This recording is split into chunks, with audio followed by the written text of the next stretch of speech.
Our Father, our Lord Jesus Christ, God one Dio, one God, Jesus Christ, save us. Salamat una sa lahat sa ating buhay na Diyos at nag-iisang Diyos sa pangalan ni Kristo. Mga kaibigan at mga taga-subaybay, magandang araw sa ating lahat. At nagpasalamat po ako sa araw na ito na ibigay na naman natin sa ating Panginoong Hesukristo na magbigay ng paliwanag sa mga salita niya na dapat nating bigyan ng pansin at pakainin natin ng ating mga kaluluwa. Ang tao ba ay may kapangyarihan? May kapangyarihan ang tao na mababasa naman natin sa Matthew chapter 28, 18 to 20. Mayroon naman sa Matthew chapter 10 verse 1, Genesis chapter 1, 2 to verse 8, Luke chapter 10 verse 19, 2 Corinthians 10 verse 4, at sa John 1 verse 12. To those who believe in Him, He give the power to become the children of God. So kung sa sino man manabataya sa ating Panginoong Diyos, binigyan ng ating Diyos ng kapangyarihan na tayo'y magiging mga anak ng Diyos. At doon naman sa Luke chapter 10 verse 19, pinagkauluban ko kayo ng kapangyarihan na tumapak sa mga ahas at mga alakdan at sa lahat ng kapangyarihan ng inyong kaaway at walang anumang masasama ang makapagpahina sa inyo. So ito lang mga salita ng ating Panginoong Diyos na ang tao ay may kapangyarihan na galing sa Diyos. Pero mayroon din kapangyarihan na galing sa masama. Ngayon naman, minsan mayroon spiritual practices na nangyari sa atin na kung saan may gumagawa ng sarili nilang task. Ang iba pumunta sa sementeryo, doon sila magdasal ng hating gabi, at minsan naman doon sa simbahan ng hating gabi, at ilang araw nila ginagawa yon. Yung iba pumunta naman sa mga bukid, especially sa araw ng Semana Santa, na kung anong mga rituals, practices, ng mga bagay na ginawa nilang agimat, na kung saan sinubukan nila ang kanilang mga agimat.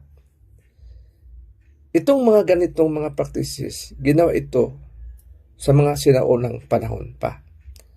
At hanggang ngayon, mayroon pa ding gumagawa ng mga ganitong practices. Mga kaibigan, kung gusto niyo magkaroon ng kapangyarihan na galing sa Diyos,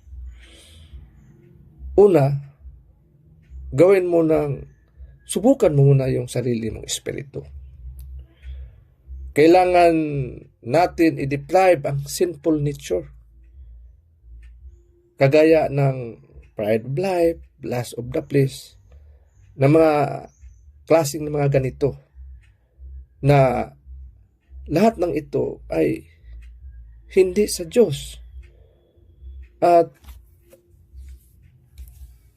kung gusto tayo na magkaroon ng kapangyarihan na galing sa Diyos, ay dapat sumunod tayo sa Kanya. Hindi dapat sundin natin ang sarili natin.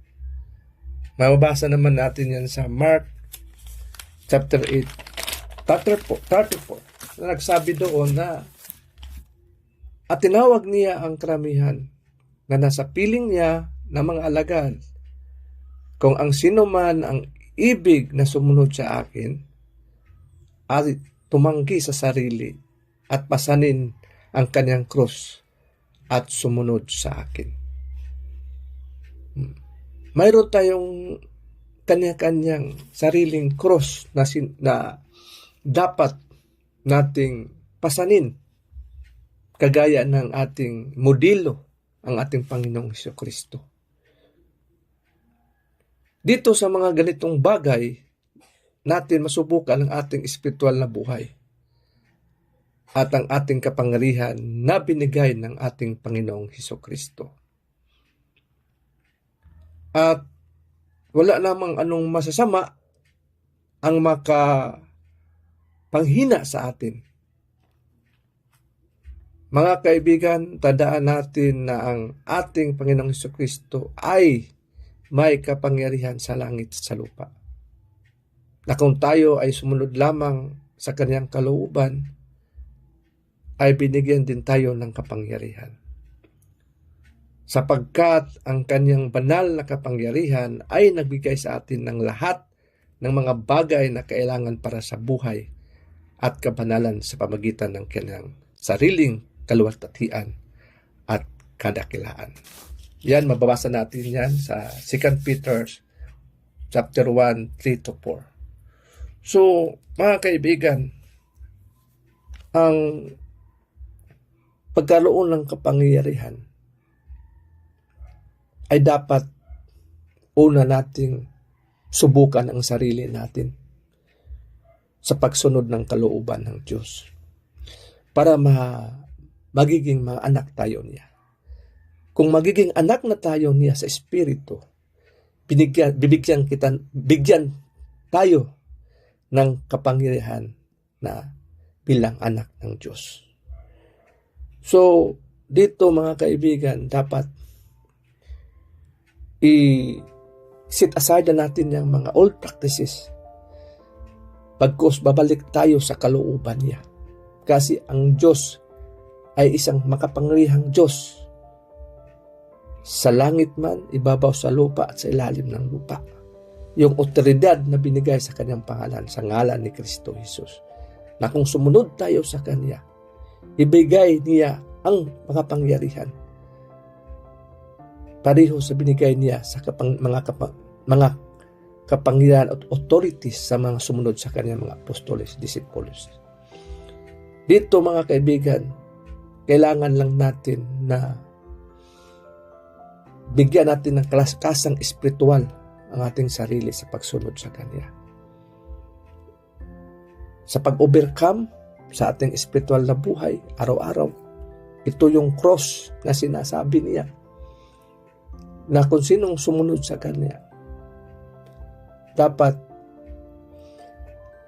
pasanin natin ang cross. Ang cross na kung saan yung mga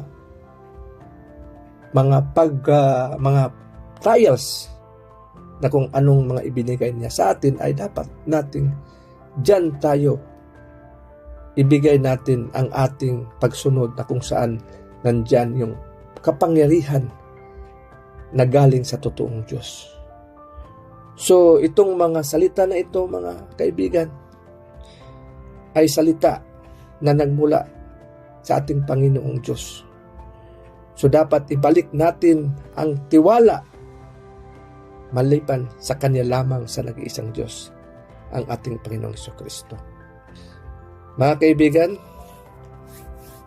ako nagpasalamat naman sa ating Panginoong Jesucristo sa binigay niya sa atin ng kalooban ng araw na ito, na kung sino man ngayon ang nakinig, mayroong mga problema at mga karamdaman, bigyan sila ng kalakasan sa ating Panginoong Jesucristo. Manalig lang sila mula sa talampakan at saka sa kaduluhan ng buhok nila. Proteksyonan sila ng ating Panginoong Jesucristo. Bigyan sila ng kapangyarihan sa lahat ng bagay ng kalooban ng ating Diyos.